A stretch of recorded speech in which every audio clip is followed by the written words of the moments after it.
ప్రతిదీ కూడా స్కూళ్ల రూపురేఖలు మారిపోయేటువంటి విధంగా నాడు నేడు కింద అనేక రకాలైనటువంటి చర్యలు చేపట్టాం.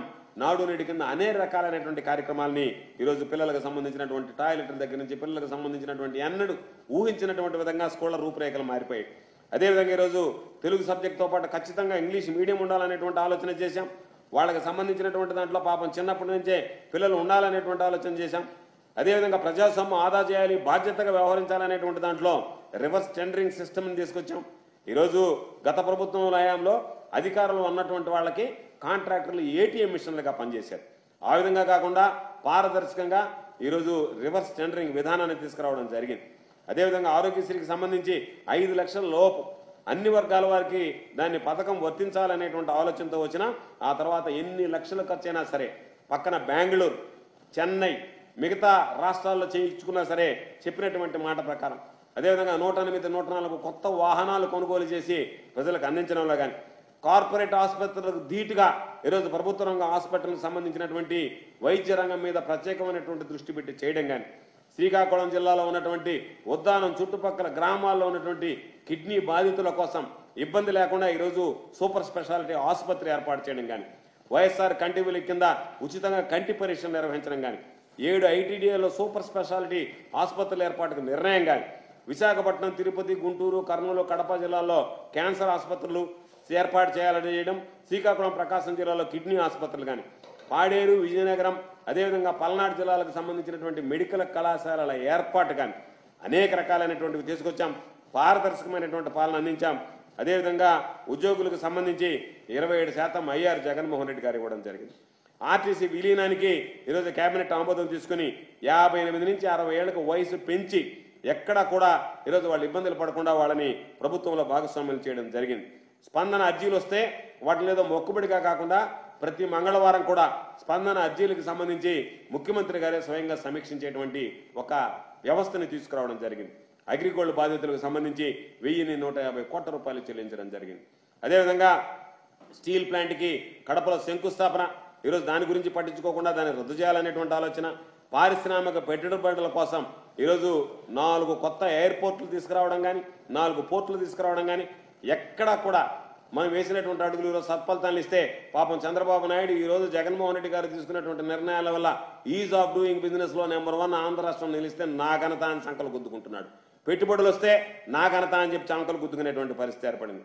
గ్రామాల్లో 11,158 సచివాలయాలు, 3,768 పట్టణాల్లో సంబంధించినటువంటి వార్డు సచివాలయాలు, ఇవన్నీ చెప్పుకుంటూ పోతే ఎన్ని రకాలైనటువంటి కార్యక్రమాలు మన హయాంలో అమలయ్యేదానికి దాదాపుగా వాటికి సంబంధించి కూడా చంద్రబాబు నాయుడు ఇచ్చాడు. కాబట్టి పూర్తి స్థాయిలో ఏ విధంగా రైతులను ఆదుకున్నాం, ఏ విధంగా అన్ని వర్గాల ప్రజలకు అండగా నిలిచామనేటువంటి దాని మీద స్పష్టత ఉంది.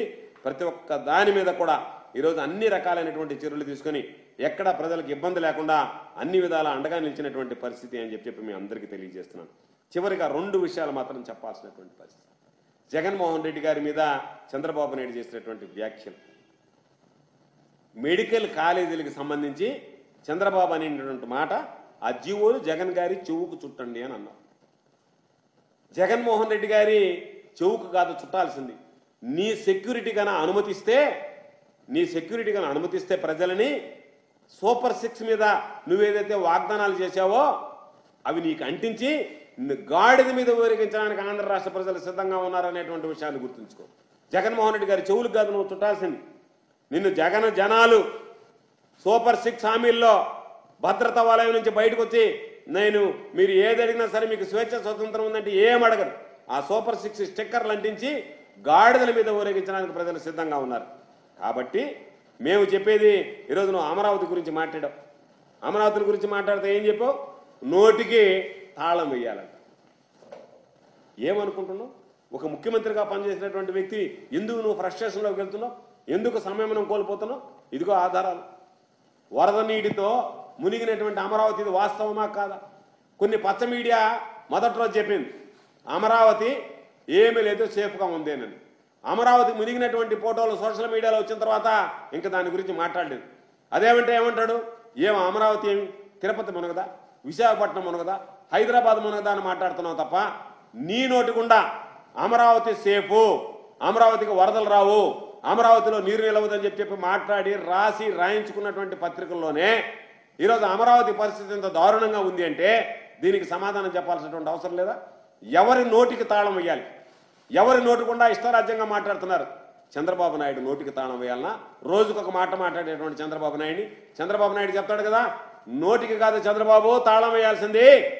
నీకు గనక నువ్వు చెప్తావు నేను తుఫాన్లు ఆపేస్తాను, ఏది వరదలను ఆపేస్తాను, ఏది ఉధృతంరాని నా దగ్గర టెక్నాలజీ ఉందని, నీకు చేత అయితే ఆకాశానికి తాళం వేయి, లేదా కృష్ణాకు సంబంధించినటువంటి ఆ కృష్ణా నదికి తాళం వేయి. అంతే తప్ప వరదలు రాకుండా నువ్వు ఈరోజు మాట్లాడేటువంటి మాటలు ఏ విధంగా ఉన్నాయంటే, జగన్మోహన్ రెడ్డి గారు అమరావతికి సంబంధించి వాస్తవమైనటువంటి విషయం. ఎందుకు నీకు అమరావతి పేరు చెప్తే అంత కోపం వస్తుంది? పాపం ఏంది నీకు అమరావతికి సంబంధించి మిగతా అన్నీ మునిగిపోయాయి, అన్నీ మునిగిపోవాలని కోరుకున్నట్టుగా మాట్లాడుతున్నావు? ఎందుకు నీలో ఫ్రస్ట్రేషన్ వస్తుంది అంటే జనాలకు వాస్తవం తెలిసిపోతుంది. అమరావతిలో నువ్వు చెప్పినటువంటివన్నీ కట్టుకథలు, కబుర్లు, అబద్ధాలు, వాస్తవం కాదనేటువంటి విషయం బయటికి వెళ్ళిపోతుంది. కాబట్టి దాన్ని తట్టుకునేటువంటి శక్తి లేక, ఆ సంయమనం పాటించలేక ఇష్టం వచ్చినట్టుగా మాట్లాడుతున్నావు. కాబట్టి సిగ్గు శరము ఏమీ లేకుండా ఈ 100 రోజులకు సంబంధించి నువ్వు ఇచ్చినటువంటిది ఏదైతే ఉందో ప్రజలు ఖచ్చితంగా నీకు రాబోయేటువంటి రోజుల్లో గుణపాఠం చెప్తారు. నువ్వు ఈ 100 రోజుల పరిపాలనలో నువ్వు ఇచ్చినటువంటి కాగితాన్ని మేము ఏ విధంగా భావిస్తున్నామంటే, సూపర్ 6కి మంగళపాఠంలో తొలిమెట్టుగా ఈరోజు ఏదైతే వాటి ప్రస్తావన లేకుండా, వాటి గురించి మాట్లాడకుండా, వాటి ఊసే లేకుండా ఈరోజు నువ్వు ఇచ్చినటువంటి దాన్ని భావిస్తున్నావు. తప్పనిసరిగా దీనికి భారీ మూల్యం చెల్లిస్తారు. మేము వైఎస్ఆర్ కాంగ్రెస్ పార్టీ తరఫున నువ్వు 100 రోజులు ఇచ్చినటువంటి దాన్ని ప్రజల్లోకి తీసుకువెళ్తాం. నీ పాలనలో ఉన్నటువంటి లోపాలన్నీ ఎత్తి చూపిస్తాం. ఖచ్చితంగా ప్రజలకు సంబంధించి నువ్వు ఇచ్చినటువంటి హామీలు అమలయ్యేంత వరకు కూడా వైఎస్ఆర్ కాంగ్రెస్ పార్టీ పక్షాన మా పోరాటం కొనసాగుతుందని చెప్పి ఈ సందర్భంగా స్పష్టంగా తెలియజేస్తున్నాం.